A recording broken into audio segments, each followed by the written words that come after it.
Hello, everyone, and welcome to today's live webinar, Using Reference Standards to Validate Your NGS Oncology Workflow, presented by Hannah Child, Diagnostics Product Manager at Horizon Discovery. And I'm Whitney Ghaffari of Horizon Discovery, and I'll be your moderator for today's event. Today's educational web seminar is brought to you by LabRoots and sponsored by Horizon Discovery. Before we begin, I would like to remind everyone that this event is interactive. We encourage you to participate by submitting as many questions as you would like at any time during this presentation. To do so, simply type them into the Ask a Question box located on the far left of your screen and click on the Send button. We'll save several questions for Hannah to answer during the Q&A session. Additionally, we have scientists standing by to answer questions as they come up during the presentation. We'll answer as many questions as we can. If there are questions that we don't get to, we'll send an email response in the coming days. Additionally, when this presentation is available for on-demand viewing, questions can still be submitted, and they'll be routed to Hannah and the research team for an email response. Also, please notice that you'll be viewing this presentation in the slide window. To enlarge this window, click on the two-arrow symbol at the top right-hand corner of the slide. If you have trouble seeing or hearing this presentation, click on the Support tab found at the top right of the presentation window, or report your problem through the Ask a Question box. Continuing education credits are offered for attending this webinar. Please click on the Continuing Education Credits tab located at the top right of the presentation window and follow the process to obtain your credits. Also, check out the other tabs that contain helpful resources that may answer questions that will come up during this webinar. I'd like to now introduce our presenter, Hannah Child, who will be taking us through the tips and tricks learned through her years of researching reference standards. Hannah joined Horizon as a product development manager in 2016, working with the scientific research and development team to develop new reference standards before transitioning to the commercial team as the diagnostics product manager in 2017. Prior to joining Horizon, Hannah was project manager for the Stratified Medicine Scotland Innovation Centre, SMSIC, in Glasgow, where she supported the establishment of a new 8-sequencer ion proton NGS lab and data center in collaboration with the Thermo Fisher Scientific. After completing her PhD in molecular cell biology at Glasgow University, Hannah worked as an analyst and then as a study manager at BioOutsource, a Scottish CRO specializing in immunotherapy screening assays for biosimilar antibody efficiency testing. Hannah holds a Prince 2 practitioner certificate in project management and obtained her BSc Hans degree in molecular biology from Edinburgh University. Now for the presentation. Over to you, Hannah. Thank you, Whitney.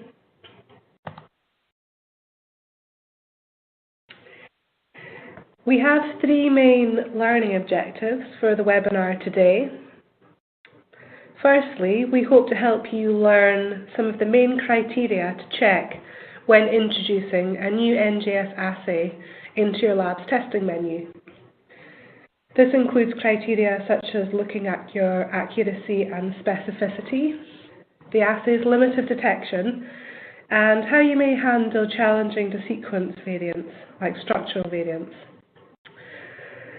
Secondly, we hope you'll feel more confident to recognize how to select the most appropriate reference standard for your assay, taking into consideration the allele frequency, the range of variant types you should include, the gene panel coverage, and the DNA format that will be most commutable to your real samples.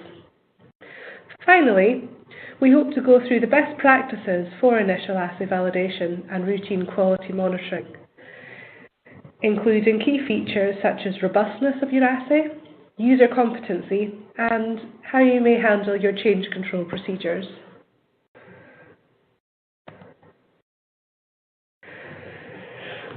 The majority of the reference standards that we manufacture at Horizon are aimed at the NGS user group, NGS stands for Next Generation Sequencing. And the two main providers of NGS platforms are Illumina and Thermo Fisher Scientific, both companies offering multiple different sequencing models. Here you can see them displayed on the slide. Both technologies offer sequencing by synthesis, with Illumina's technology being based on fluorescence and the Thermo Fisher Scientific ion torrent technology being based on charge.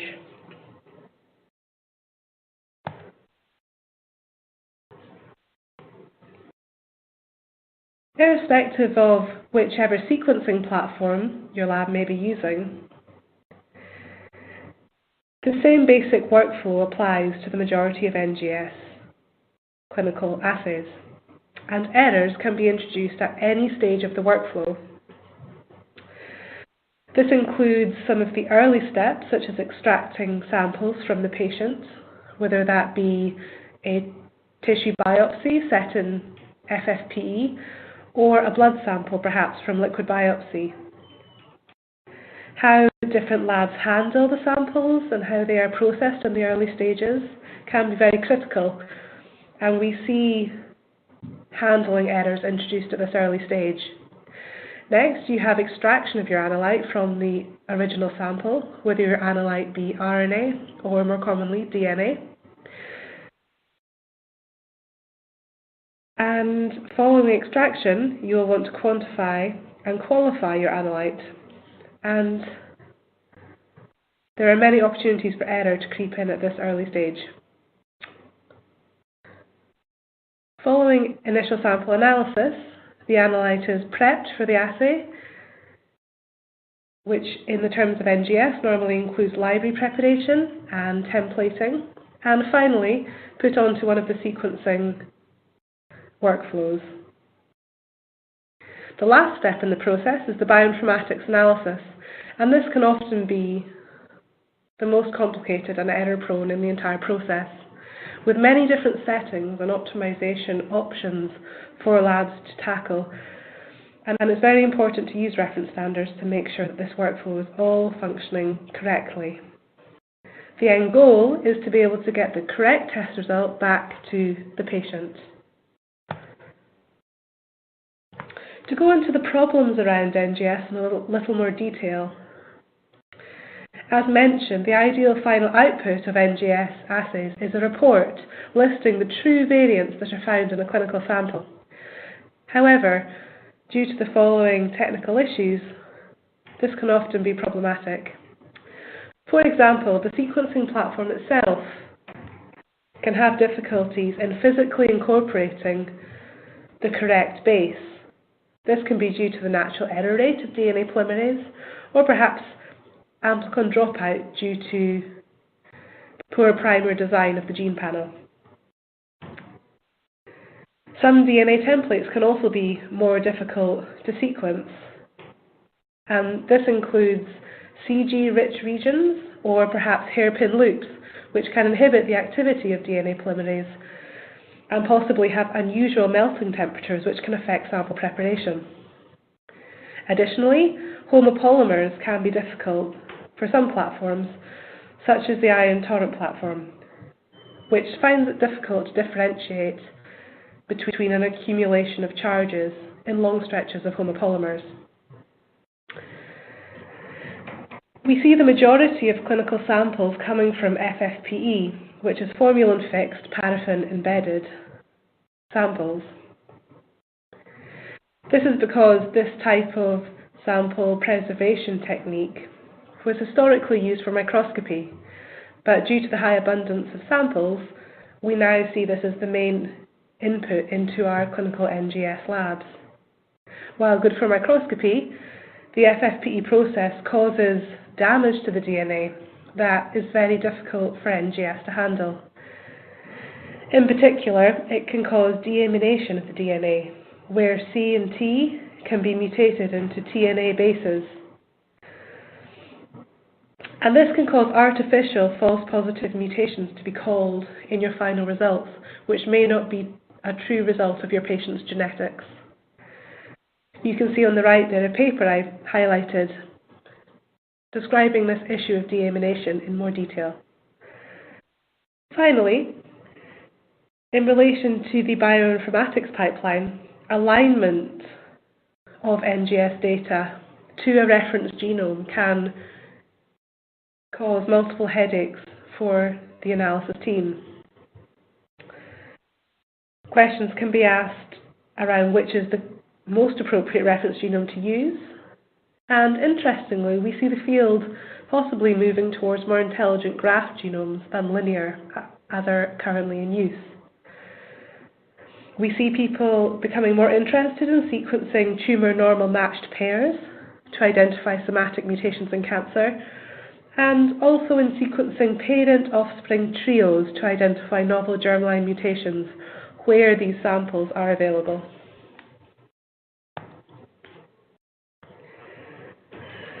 The solution to controlling your error rate in NGS is to use reference standards to monitor every step of the process. A molecular reference standard is a defined substance, either DNA, RNA, or protein, which is used as a measurement base or control for an assay.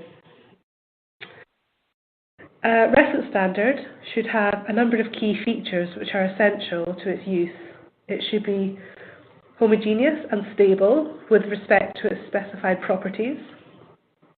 And these properties can be qualitative, such as the absence or presence of a particular variant, and quantitative, such as the abundance of this variant within the sample.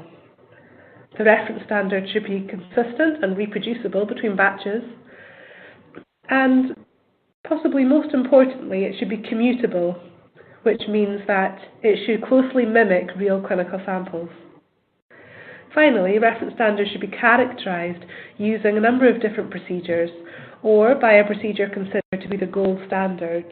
And at Horizon, we predominantly use digital PCR.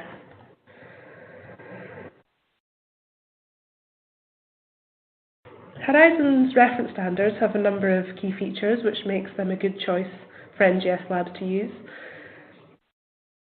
They are cell line derived, which means that they closely mimic the patient genetics and may be more appropriate for use as a reference standard than perhaps some synthetic plasmid alternatives. This means that the variants are presented in the relevant genomic complexity. We have multiple sample formats available, mimicking real samples, such as FFPE, RNA, or formalin-compromised DNA. And our reference standards are available at a range of allelic frequencies to best match your needs. Our controls are produced in a quality-controlled and validated environment and prepared under a certified quality management system. And we have both ISO 9001 and ISO 13485 in place in our manufacturing facility in the UK. Horizon's unique approach to manufacturing reference standards stems from our expertise in gene editing technology. As this schematic outlines, we begin with a wild-type cell line. We single-cell dilute that cell line to produce a clonal population. We then can perform precision gene editing to create the clinically relevant mutations that our customers require and validate the final mutant cell line.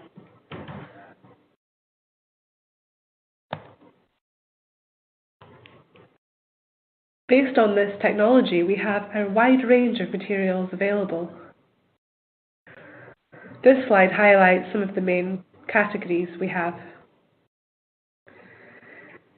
In particular, it's useful to point out the cell-free DNA, which is the reference standard you would want to use in the growing field of liquid biopsy.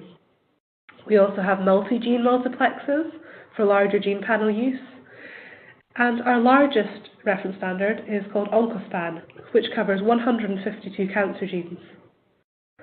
We have single gene multiplexes if you're running a particular BRCA, EGFR, or KRAS gene panel.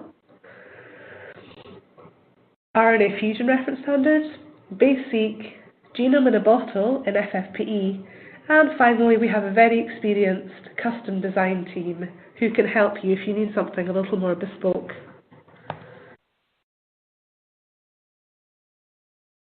Horizon's reference standards can be inserted into an NGS workflow at two different points. We have multiple formats available to be incorporated at the earlier stages of the workflow to test the DNA extraction procedure.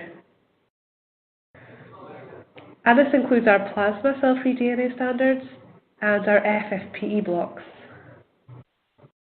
Alternatively, our cell-free DNA and buffer, genomic DNA and formalin-compromised DNA products can be inserted directly into the library preparation and should be handled in a similar way to your other real samples.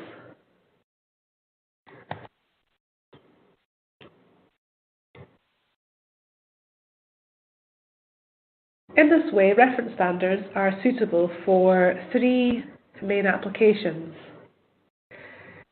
We see a lot of our customers using them for assay development to guide them as they may be creating new gene panels, assay validation when people are bringing in a new gene panel into their testing menu, and routine monitoring, where labs are continually using reference standards on every run to provide evidence and audit that their quality procedures are up to scratch. Some of the main criteria to check when introducing a new assay into your lab's testing menu are outlined in the 7 points below. It's important to check the accuracy and the specificity, looking at are the variants detected that are not present, and these are termed false positives. What's the sensitivity of the assay? Can the variants be detected if they are present? What's the limit of detection? What is the minimum allele frequency that can be detected? And how does the assay handle structural variants? How do these difficult to sequence variants perform on your workflow? Additionally, what is the repeatability? Is there any run-to-run variability? And reproducibility. Can the results be reproduced at perhaps different sites? If you might have a UK and a US site, it's interesting and important to compare performance. Finally, it's important to check the robustness of your assay. What is the effect of sample quality on performance?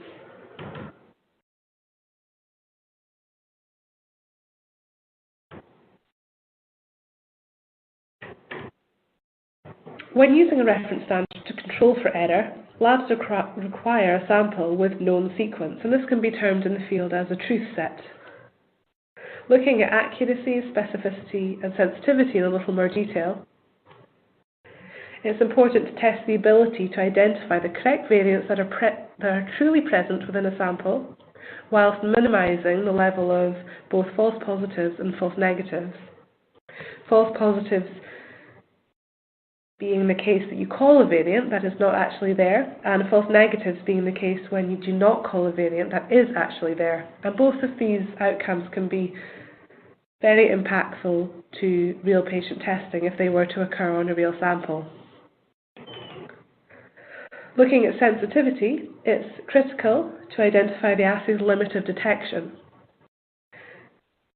This is because cancer samples are heterogeneous in nature and have a mixed normal and tumour cell population within one sample. And somatic variants that may be driving that cancer could only be present in a subpopulation of the tumour cells. This means that labs want to be able to know how low they can accurately call variants. And we see our clinical labs looking at around 5% allele frequency. If labs can call the reference standard accurately at, for example, 2% variant allele frequency, then it gives them confidence that they can accurately call rare variants in real samples as low as 2% variant allele frequency.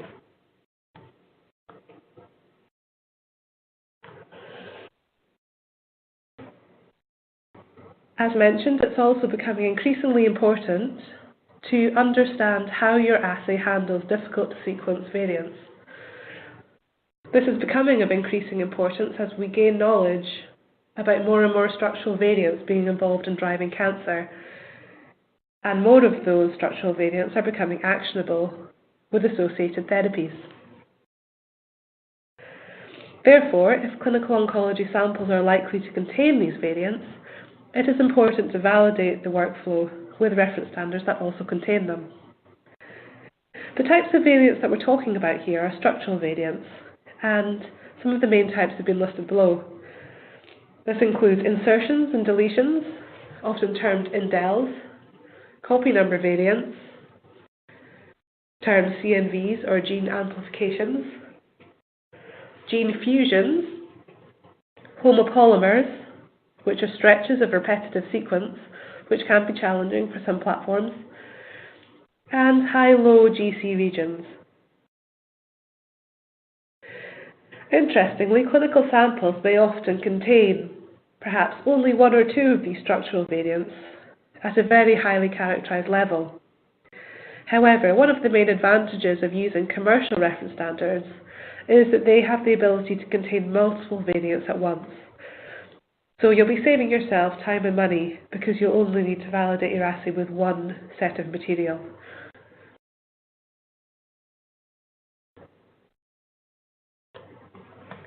Moving on to look at how you may select the most appropriate reference standard for your assay. We're going to touch on 4 main points: the variant allele frequency, the range of variant types, the gene panel coverage, and the DNA format. It's important to select a reference standard that contains variants present at variant allele frequencies, or VAR, close to the intended limit of detection of your clinical assay. This table shows some of the main multiplexes that we provide here at Horizon, and the number of variants that those products contain within the 3 different bands outlined in the table. So to start on the top row, our largest reference standard, OncoSpan, contains 13 variants at between 1 to 10 allele frequency, over 300 variants between 10 and 50%, and 35 variants between 50 and 100%. Alternatively, our structural multiplex reference standard contains 7 variants, all within the 1 to 10% bracket. Our quantitative multiplex standard contains variants at both the 1 to 10 and the 10 to 50% brackets, as does our BRCA somatic multiplex 1. To point out our TrueQ7 product here, we have 40 variants present at 1.3% variant allele frequency. So this product would be very good for labs who are really wanting to challenge themselves and see if they can get down to that very low level of allele frequency.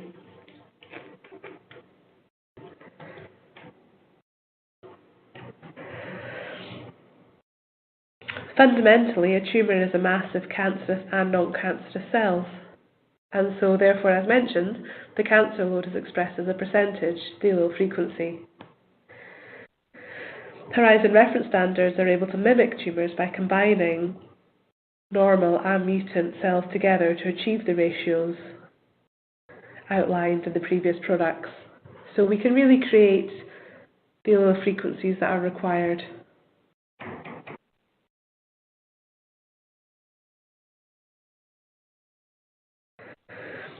This slide shows an example dataset of how our multiplex 1 cell-free DNA reference standard set may be used to help calculate the limit of detection and false positive error rates of an assay.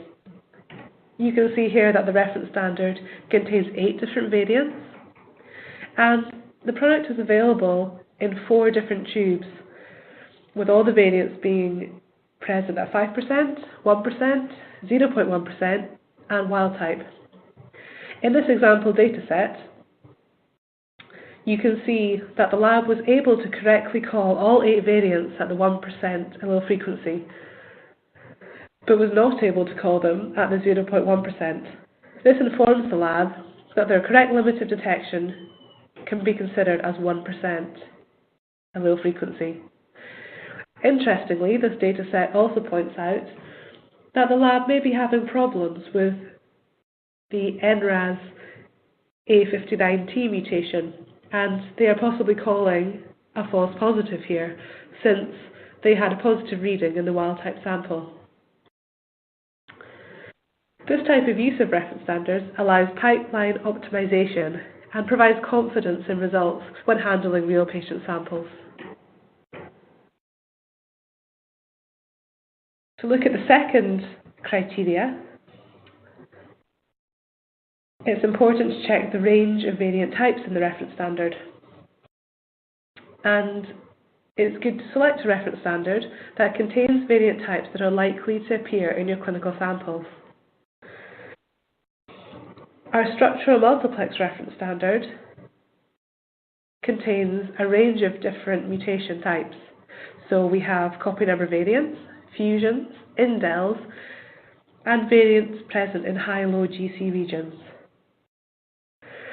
You can see that the structural multiplex reference standard is available in 3 different formats to best meet your needs: FFPE, genomic DNA, and cell-free DNA.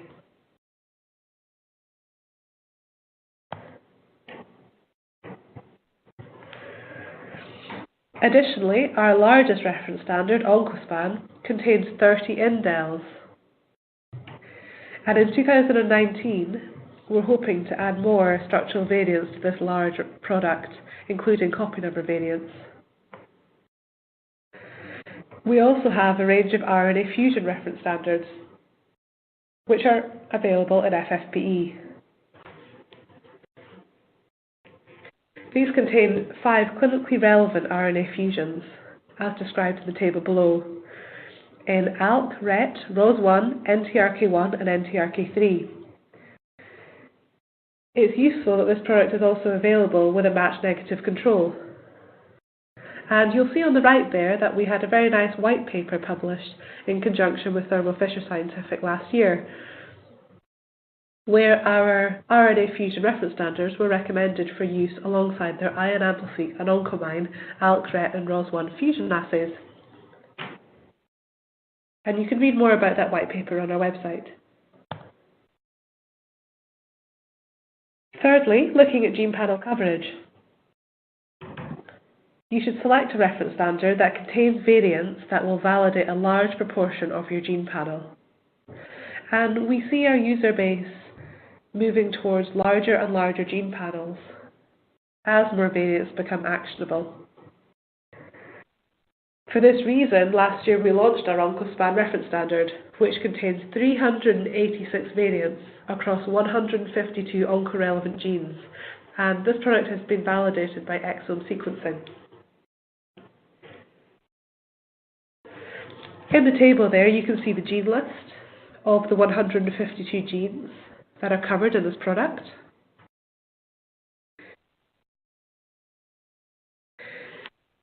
And this slide outlines how OncoSpan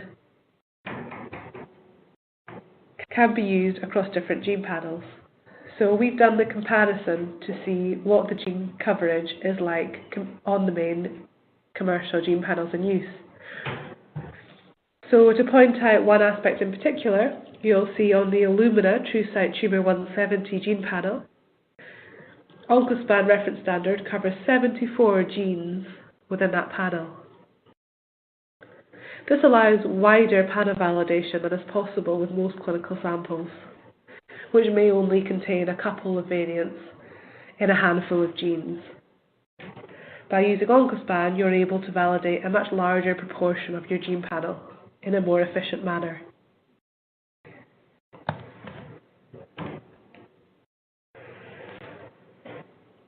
Finally, it's important to look at the DNA format of your reference standard and to select a reference standard that is the most commutable format to your real clinical samples. At a high level, all of the Horizon reference standards are cell line derived, which means that they're more similar to real samples than some synthetic plasmid alternatives. At the next level down, all of our cell line derived reference standards are available in multiple formats, So we have cell-free DNA reference standards available for liquid biopsy, and the format of these standards is fragmented DNA, with the average fragment length of 160 to 170 base pairs. In addition, last year we launched some of our cell-free DNA reference standards in synthetic plasma, which allows labs to validate the early DNA extraction step. We also have FFPE curls for labs who are handling DNA from FFPE samples, and formalin-compromised DNA reference standards, where the DNA has been treated with formalin for different time lengths to produce either mild, moderate, or severe DNA damage with decreasing DINs, as tested on the tape station.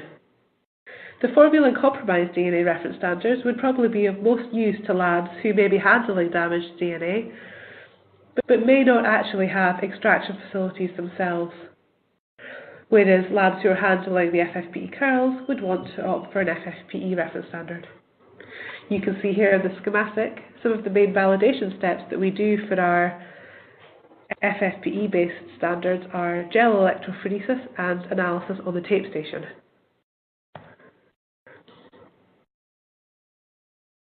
Related to the topic of DNA format, this slide outlines some of the benefits of using our synthetic plasma control. We see many disadvantages when using real human plasma, such as variable quantity and concentrations, lot-to-lot variability, irregular supply, contamination with other analytes or genomic DNA, and cell-free DNA degradation, where real samples have time-limited storage.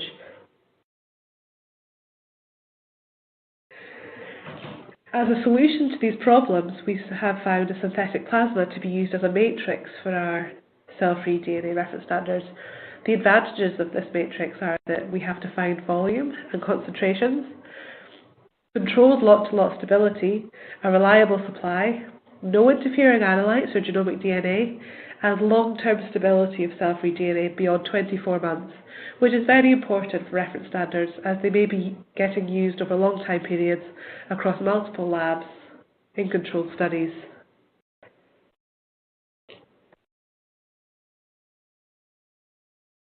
Here we have some data from one of our studies which shows the performance of the synthetic plasma compared to human plasma. And this data set really gives confidence that the synthetic plasma matrix mimics human plasma in terms of how much cell-free DNA we were able to recover during extraction, and in the detection of gene copy number variants.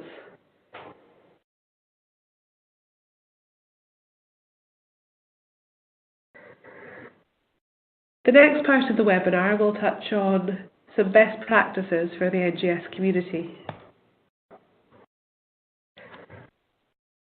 Some of the key features here we're going to discuss are robustness, user competency, and change control.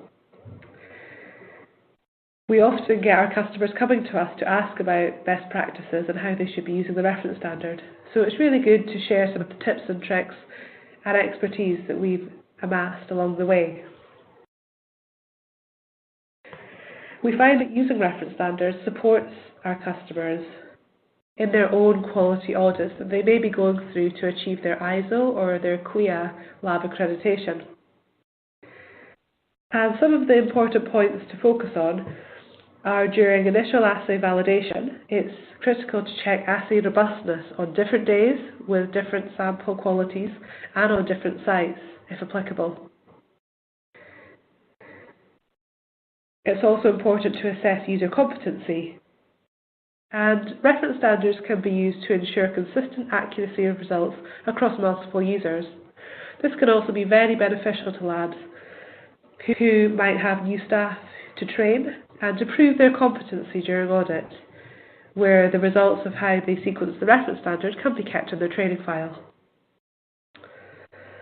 Finally, it's very important to monitor change control.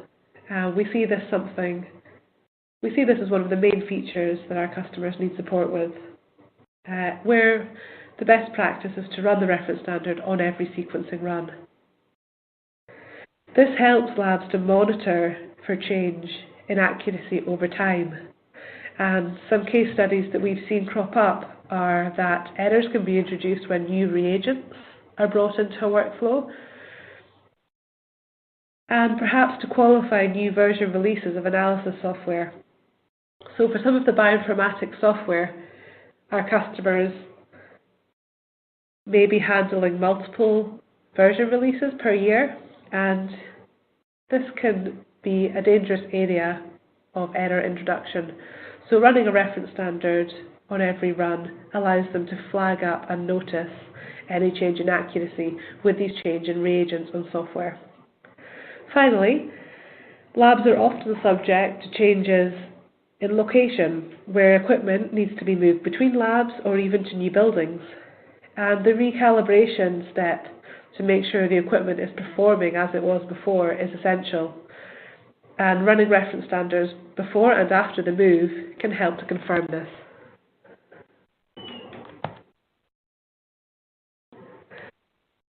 Finally, I've included some screenshots of some of the best guidelines that are currently available for NGS labs.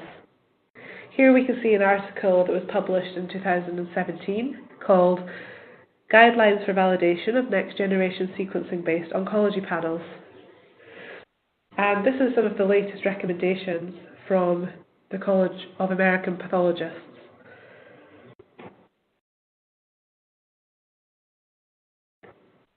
Secondly, we see a lot of our users relying upon the New York State guidelines.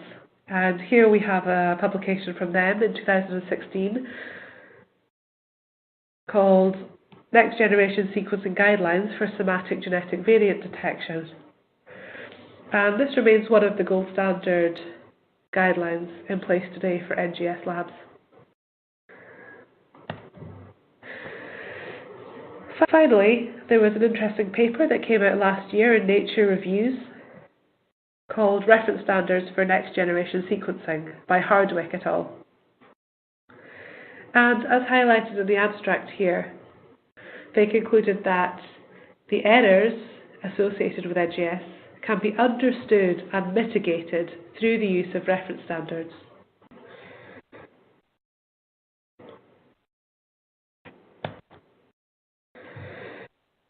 So to finish, I've included some links to helpful resources here. The top link is a link to our website for more information on the reference standards described in this presentation. We also have an excellent app note section where you can read more about technical information.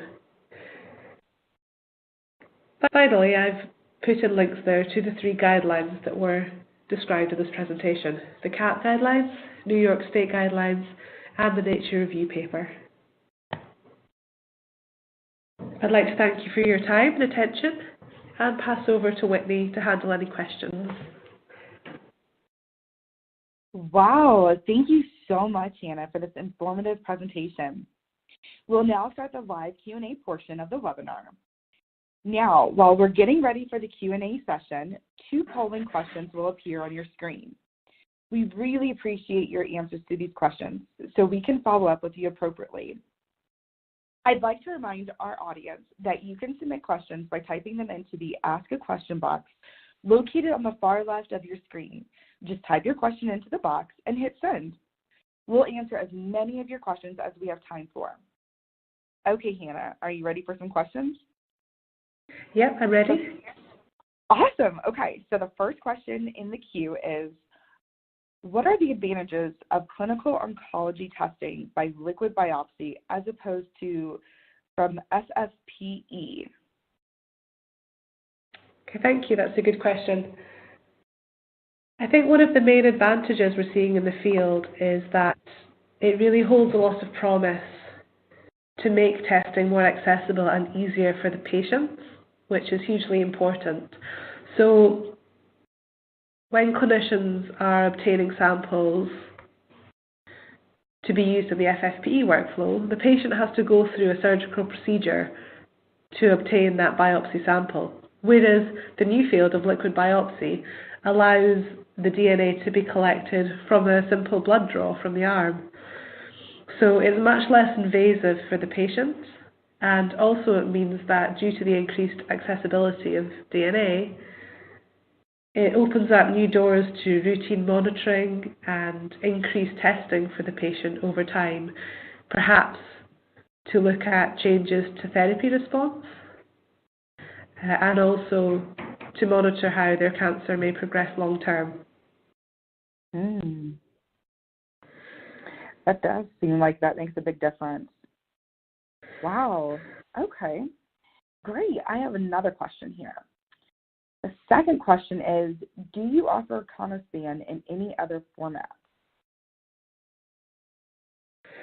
Okay, currently our Oncospan product, which we launched last year, was launched in gDNA only. However, we have had multiple custom requests to provide this large reference standard in cell-free DNA format. So that's definitely something that is available through our custom team at the moment. And we are launching Oncospan in FFPE next year, and it's most likely that cell-free DNA version will follow due to the high demand. Wow. Okay, let's see. Oh, here's another one. Okay, so this question is, they want to know, Hannah, is it possible to make a bespoke blend, and I'm not even sure if I'm pronouncing that word right, a bespoke blend if we need a different allele frequency? A bespoke blend? Yeah, so in our off-the-shelf catalogue, we have over 100 reference standards with the allele frequencies determined and qualified for every batch, and many we touched upon today. However, some of our customers may need something a little different, and if you require an allele frequency or even additional variants that we don't cover in our catalogue, we have a really experienced and excellent custom design team who can make you something with the specialist requirements that you may need. So yes, changes to the allele frequency and also to the variants included in the reference standards is possible, and we do process a lot of projects like that day to day. Oh wow, so customization to the max. That's really cool. Yeah. That is awesome. All right. Oh, cool. So there's a few more questions that are coming in. Let me check the time. Oh, we're doing good. Okay. So here's another question. It's, is it possible to extract both DNA and RNA from the RNA reference standards?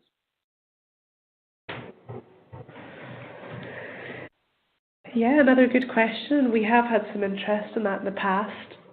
The RNA reference standards are sold as an FFPE curl, including the cell lines that contain those fusions. So ALK, RET, ROS1, NTRK1, and NTRK3. We only validate the reference standard and those fusions at the RNA level. However, there's no reason that customers couldn't also extract the DNA from the curl, since the cell lines are there. And we actually did a technical study on this and have an app note available on our website describing how customers could perform dual extraction of both DNA and RNA from the RNA reference standard curls if they desire to do that. So have a read of the app note. I think we recommend which extraction kit we used, but keep in mind that we only validate the fusions at the level of RNA so far. Okay, good to know. Okay, so it does look like we're approaching the end of our time slot, but we've got time for just this very last question. Let's see. It says, do you have any reference standards for microsatellite instability? Yeah, we're seeing microsatellite instability as a growing area, and we've had a lot of requests from our customers for this. I think we're seeing increased testing and an increased need for a reference standard there. Currently, we don't have one available in our catalogue, but we're planning to launch one at the beginning of next year. So it's quite exciting. It's one of our most interesting R&D projects at the moment. So we do have some material that we're testing in-house, and hopefully that new MSI reference standard will be coming to market early next year. Wow, exciting times in the field of OncoScan. Wow. Hannah, thank you so much for being here and sharing this great information with us. And for the audience, thank you so much for your participation. You guys are really what makes this webinar so interactive and so fun for all of us. And thank you again just for all your questions. I see that there are a few more questions remaining in the queue. If your questions were not answered, one of our scientists will respond to you via email. If you have further questions that did not get submitted during the broadcast, please email them to info@horizondiscovery.com. All right, before we go, we would like to thank both LabRoots and Horizon Discovery for underwriting today's educational webcast. This webcast can be viewed on demand through January 2019. LabRoots will alert you via email when it's available to replay on demand. We encourage you to share this email with your colleagues who may have not been able to attend today's live event. An exit poll will come up on your screen. Please, please, please, please share your feedback with us. It'll help us plan for all future webinars. Until next time, we'll see you soon. Goodbye.